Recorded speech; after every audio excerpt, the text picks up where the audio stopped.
Yo guys, what's up? It's the Spiral Hipster, Guru Guy, whatever you want to call me, coming back at you with another deck profile. Today we're going to be talking about Thunder Dragons. Now I know you're probably thinking, oh, we don't need another Thunder Dragon deck profile, we've seen 1,000 of them, and you were definitely correct. But today I want to bring to you a more budget version of the deck, so let's just get right into it. Let's get right into it. Look! Boom! This goes for one punch!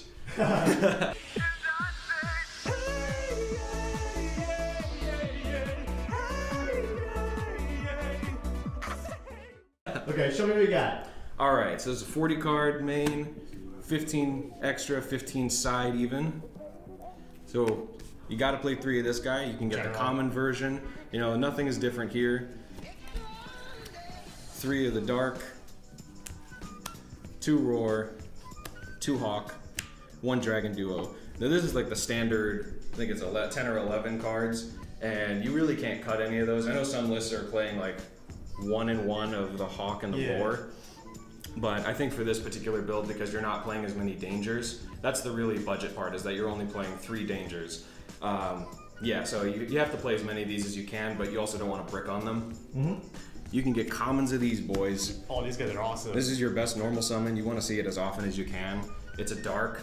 It's just like this card does everything. It's probably going to get banned. It's probably going to get banned or go to 1, but you know, you get commons for now, so if you buy them, you're not going to go minus. Then we got 2 Batteryman. There's a combo with this and White Dragon Wyvern Burster that ends you on the whole combo. I'm sure you guys already know it, but you don't want to brick on too many normal summons, especially because you just have so many consistency cards. Yeah. So only 2 of him. Everyone's playing the fancy hollow versions of these, but you can play commons of these too, boys. So 3 and 2 of the dark one. You could actually realistically play the 3rd one because you are playing Allure in this list, so it doesn't matter. But I still don't like to brick on too many of these. The white one is way more important. It's way good. Yeah. Everything's dark. Everything is dark, yeah. You want all your darks. And then the only danger you're playing is the meme. The Mothman? Yeah, dude.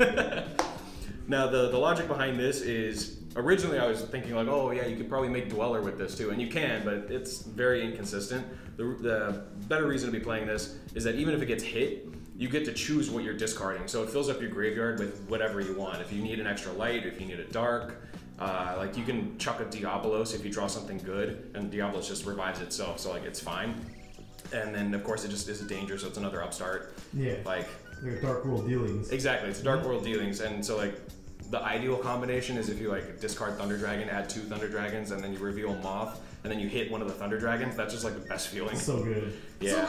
So good. But yeah, even if you hit the Mothman, it's not bad because it's a dark, and it lets you choose. So like, let your opponent draw a card, it doesn't really matter. It also gives you information if they discard something that like... What's the name we're playing against? Exactly. Like, this card is Salamander, you're playing Salamander, great. And then it tells you what kind of board you want to make as well, so that's pretty good. Okay. For the Chaos boys, this is one of the more expensive cards in the deck, but you really can't cut any more than this. Like, you have to have at least 2 of this. I mean, you gotta suck it up, boys. So you are playing Melody. Some lists are playing the 3rd Chaos Dragon, but because we're playing Melody, it's like we're playing 4 of these anyway. And Melody is actually really good because, again, even if it gets ashed or something, a lot of times you're just playing it to bait the ash. And it puts lights and darks in your grave, it does chaos things. But yeah, hard drawing this isn't bad either. This card is just too broken. Rip a card out of your opponent's hand, pop 2 cards on the field, Monster Reborn, like it's amazing. It's broken. Utility card. Utility, yeah. Spiral Guy knows all about utility. I know everything. The best Chad there. So the 1 Diabolos is another Melody target. Summons himself for free. He tributes darks off the field to rip cards out of your opponent's hand. People forget you can tribute stuff other than himself. So if you're stuck under like the guard dragons, like a Pisty or Elpy or something, you can just tribute that instead, and then it frees up the rest of your plays. And he's a level 8, so you can go to your rank 8s. Okay. Yeah, it's really good. The 1 Eclipse Wyvern. This is pretty standard. Such big dudes. Yeah, this is another way to access your big level 8s. Yeah, nothing more to say on that. Shoutouts to Jesse Cotton for this spicy tech. This is crazy. Yeah, this lets you play under Lancia, and it's a level 3 dragon that special summons itself and puts monsters in your graveyard. Like, what more do you want? Yeah, that guy's a genius. Yeah. How does he think of this stuff? I don't even know. Out of nowhere, he's like pulled out his butt. Like, oh, Yeah. New card. Like, Spice Master. Yeah. But yeah, so like I'm not claiming that any of this is my own spicy tech. This is just like I'm trying to come up with the most budget list that I can think of and still perform a competent level. You are helping the community. Exactly. Community, I'm doing you guys man. a service. I want to give back. Oh, thank you, thank you. Playing the one Destrudo. There is a less expensive version of this. So this is from Ed Aseption's list. So I'm just like taking all the Spice Masters and just like putting them into one Consolidation. deck. Exactly. So like every time this guy comes out, no matter what you target with him, he's always going to come out as level 4 or lower, because the highest level you play in this is level 6 and the lowest level you play is level 3 in your main deck cards. Okay. Yeah, Defrag Dragon is your only level 3. Yeah. So you target the Defrag with this and he comes out level 4. Like, nuts. pay half your life points, get a free level 4 dragon for guard dragon plays on the board. You can special summon this out of the deck with LP, and then link it off, and then you get another level 4 on board. Target, bring it out. It's like 2 free link materials for half your life points. Like, it's just it's broken. It's a lot of value. Yeah, exactly. Just for half your life. You don't even play synchros. The only synchro you play is the Crystal Wing for the Agar Pain. What, you play Crystal Wing? Yeah, because again, it's budget, so we're not playing the Hot Red Dragon Archfiend. I'm not claiming that this is going to be the most optimized, best list that you could possibly make. This is just like a very competent budget version that you can use if you like already have the Thunder Dragon cards, which if you're a Thunder Dragon player, you should already have these cards. Yeah. Like, let's be honest. But the only other monster in the deck is the Goliath. The best way to bring this guy out is with Dark Matter Dragon, but that's another expensive card that you, if you don't have it, you can't. Yeah, I think it's like $15. What? It's so cheap before. Exactly. But like, if you hard draw this, you can summon it off the Saryuja at the end of your combo. Yeah. So you don't need the Archbrave Goliath combo. Yeah. Another way to get it out is like, worst case scenario, just summon it off LP. Like, Oh, you can summon the LP yeah, too? you can just E-Telly it out of the deck with LP, because it's a dragon, and it doesn't say negate its effect, it doesn't say destroy it during the end phase, it just stays there. And so it's just a vanity's emptiness for the extra deck. It's a monster floodgate. Exactly. So good. So like, if you get a read on what your opponent's playing, or if it's game 2 or 3, you can just beam this out. Like, it's free. Free? Free 99. So that's it for the monsters. Okay. And then for the spells, because we're not playing Sekka's Light, Allure of Dankness. You're playing so many darks in this deck, and one of the reasons I think this has a little bit of an edge over the Sekka's Light version is, first of all, this is not once per turn. So yeah, Sekka draws you 2, it's a pot of greed, it fixes your hand, whatever. This lets you play other spells, and you have so many darks that this is never going to be dead. No chance. Like, honestly, I go balls to the wall with this. I just like, even if I have no darks in my hand, I'll just drop this and take the Allure challenge. I win every time. Really? You always draw a dark. Wow. Okay. Which is a problem I used to have with the old list, with the Brilliant Fusion and everything, is like sometimes you just wouldn't have enough darks to get maximum value out of this. So I was like, Desires or Allure, but in this list, you're playing so many darks that Allure is always going to be live. And again, it lets you play the other spells, which are pretty high impact. So we're also playing 2 Melody. You can get supers of this, you can get ultras of this, I think, and you don't have to play the shiny, expensive version. Is it also common? I think it is. Maybe. I'm actually not sure. Like, I don't know the values on all of the cards, but I know that this has lower rarity printings, and they're like $1 each. So cheap. Yeah, and this does let you discard. So sometimes you draw like Mothman, but you don't want to use the Mothman, so you can just discard for cost, and then if it gets ashed, then you just Mothman draw a card and discard a card anyway. And then if they don't ash it, then you discard the Mothman, and you add Diabolos and Levianeer, and then you draw, and then you discard the Diabolos, because it doesn't care if it's in your hand or in the graveyard. Yeah. So it's just a free draw for you either way. That's fantastic. Which is like pretty broken. Gold Sark. There's a reason this card is at 1. It's too freaking good. Or this deck is amazing. Yeah. With everything. It's seriously, like, if you need to put a monster on board, then yeah, banish the Roar and then get a Dark out onto your field, and then you summon your SKYBLASTER, and then you have a free Saryuja with chain blocking. So it's like, this card is broken. And then even if you're not doing Thunder Dragon stuff with it, there's a way to get stuff banished and put it back onto the field, because we do play the Pisty, which we're not playing the prize card, obviously, because that's way too expensive. That's not budget at all. Yeah, not budget in the slightest, but you can still do stuff like, if you banish Diabolos, you can summon it back from Pisty, because Pisty summons dragons from Banished Zone or the graveyard. So it's just like, oh, I'm missing one of my combo pieces. I'll just banish it and then summon it back. Okay. So it's pretty good. Playing Thunder Dragon Fusion. All at 1 fusion? Yeah. because we only have enough money for 1 or 2 Colossus, so we're playing 1 Titan, and that way we just have infinite Colossus. Yes. That's pretty Recycling, good. Going green. Exactly. We're going green. We want to give back to the earth, friends. This is also just like such a high pressure card, because once this is in your graveyard, you can do dumb stuff like discard it for melody, and then it just like seeing it in your graveyard creates so much pressure, because if they don't kill you on your next turn and you're searching something, anything you want. Exactly. So you're probably going to get the duo, and then duo is a chaos monster, banishes your dark, your roar, whatever, and just starts your combo all over again. Yeah, so if your opponent doesn't answer this, they're just gonna die next turn. Just another problem for them to deal with. And then we're playing 39 cards, so we have the 1-up start. I know this is the fancy version. I pull broken sometimes. It's the only reason, so I can flex. He's the luckiest guy in the universe. Lucky. No. Sam Chung is the most lucky guy. He pulled 2 ultis last week. Like, what the hell? He's like, oh, I just got 2 ultis. Oh, it's like, oh, okay, that's cool. I got garbage.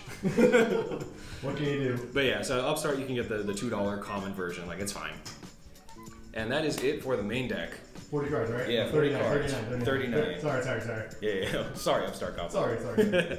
All right, so for your Link 1s, playing Link Spider for the Phantom Skyblaster, playing the LP and the Pisty. Ooh. So this is more of a combo extender, but you don't have to play this if you don't want to. Like, if you want to play another rank 8 or another Synchro or whatever, like, you can play even Borrelooad Savage Dragon.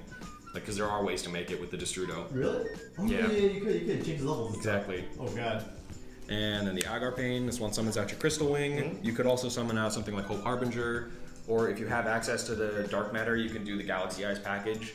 So like, it's very flexible, because it summons literally any dragon. It's anything you want. It's pretty good. So that's it for all of your Guard Dragon stuff. Okay.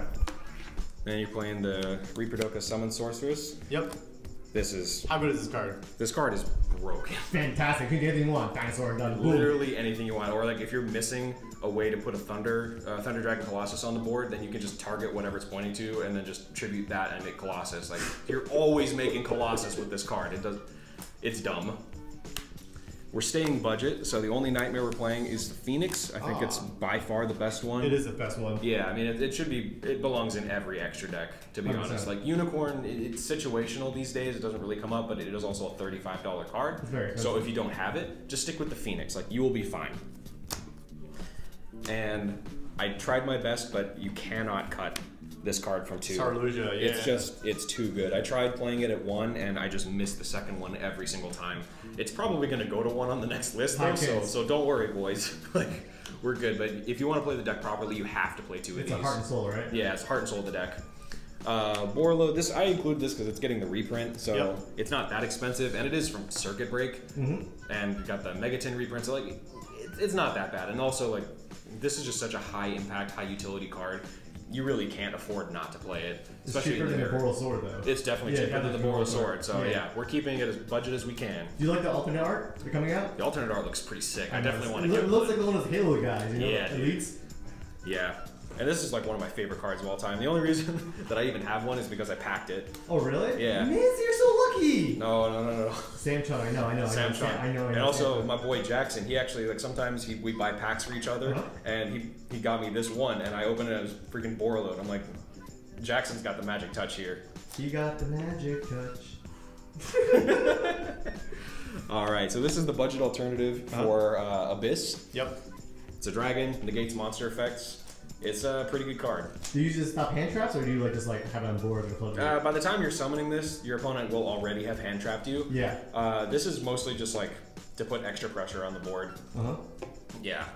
And it does come up to negate hand traps occasionally, but mostly it's just like, if the longer it stays on the board, the more value you're going to get out of it, because it doesn't require you to do anything. Like, some cards require you to discard to negate. This is just a free negate every single turn. Yep. And it can do stuff in the damage step because it negates the activation. 100%. And of course, it gets huge when it battles high-level monsters. Oh yeah. So it's like really hard to kill. Yeah, no one's gonna attack that. You're dumb. The thing is, would you play it the other guy, the hot red? I would play Abyss, because Abyss can just negate anything on the field. Yeah. So if you're doing the Goliath, Archbrave, Galaxy Matter combo, what you do is you dump the 2 of them and then any other dragon card, and then in the standby phase, your opponent could call by the grave the Archbrave, and hot red can negate that because it's on the field. So like that, you want that to resolve. So I would rather put that over Crystal Wing. Okay. But again, this is like a $7 card versus a $50 card. Yeah. So that card's so expensive. So expensive. Thank God it's getting the reprint. Is it reprinted? Yeah. Oh, nice. Fantastic. Dual power, too good. Dual power is amazing. Yeah, man. 10 of those. Way too good. So 2 Colossus. Because we're playing the Thunder Dragon Fusion, you can always recycle this back to make the Titan. And usually your board only ends on 2 Colossus anyway. Yep. The third one is just kind of like extra security. It's like redundant. Yeah, it's kind of redundant. And I only own 2, so that's how many we're playing with. Budget time. Budget. The 1 Titan. Yep. People really underestimate this card. It's really good against the Salad matchup. You just like keep popping all of their back row. It forces out the Baelinks. They have to answer this. Otherwise, you're just going to clear their board and then you're going to OTK them. Definitely. For sure. It's like having more copies of the Levianeer, because Levianeer is going to pop 2, and then this is going to just keep popping infinite cards, basically. Until they have no cards. Until they have no cards left. Make them poor. Yep. For the community. Then you just got the 1 Zombiestein. So this does the job that the hot red would do. Is this the Rock? Yeah. Number 22, the Rock. The Rock. Somebody Photoshop that onto this card, please. Or like make a field center with just like that, but it's the Rock. The Rock. Oh, so powerful. I can't do that because I have no computer skills, but somebody do this for the community. Do this. Do us a service, please. For the community. But yeah, what I was saying about negating the Goliath, or the Archbrave to summon the Goliath, this can do the same thing because it just negates anything on the field. It does require you to discard, but also he's 4,500, so he's just huge. He's so huge. He's just obnoxiously huge. So big. Yeah. But yeah, that's 15 cards for the extra deck. You can also play other alternatives like Hope Harbinger, because this is mad cheap now. Yeah. And this is also a dragon, and it doesn't require you to have Xyz materials to use its effect. To negate the spell, right? Yeah, so if you're in the Sky Striker matchup, this is actually really relevant, because the only out they really have to your board is Widow Anchor, and they have to hard draw multiples of those, and this can just negate one of them at least. And it attaches as material, so it's not even in their graveyard after. Tired of that Sky Striker deck. Bye-bye. Bye. Alright, anyway, so that's the extra and the main, and I also put together a pretty budget side deck list. You can play 3 Lancia, common. Best common ever printed. My favorite card, Pinker Tops. This is actually John Cena. It's John Cena! Yeah, dude. You can't see me. 3 Vanity's Fiend. I know there's ulti versions of this, but this is the Battles of Legend version. I think it's like $2 a copy? I don't even know. But like, this is mad cheap. So how do you summon this guy? So you just side out all of your Skyblasters and all of your normal summons. Yeah. And with Allure of Darkness, you're able to banish something off of Roar, or banish the Roar and summon something off of that, and then you can like Hawk and put another monster on board. And as soon as you activate the Hawk, you've activated your Thunder, so you tribute the 1 for the Colossus in the extra monster zone, and then you just tribute the 2nd card for the Vanity's Fiend. Most decks cannot answer it. In theory, they cannot answer this. 0. As soon as they're under Colossus and this guy, it's just game over. And yeah, you have a ton of special summons, like Mothman, that's special summons. Any of your Chaos Dragons, if you can put enough Lights and Darks engraved, those are all special summons. So as long as you can just put 1 Colossus and this guy on the board, games 2 and 3, that's usually enough. I'm telling you, every time I summon this, besides the times where they just hard drew the 1 out, every time I summon this guy, it was instant scoop. Okay. Yeah. Free Twin. Yep. Super back standard. row. Yeah, back row. And Red Robot. Yep, Red Robot. Red Robot. I love Red Robot. Yeah, this is just a nice, clean 3 copies of 5 different cards. I think it covers a lot of different matchups. Yeah, so that's what I got for you guys. That's the budget Danger Thunder Guard Dragon list I got for you. Alright, thank you so much. Got you, bro. Arigatou gozaimasu. Bye-bye. Bye.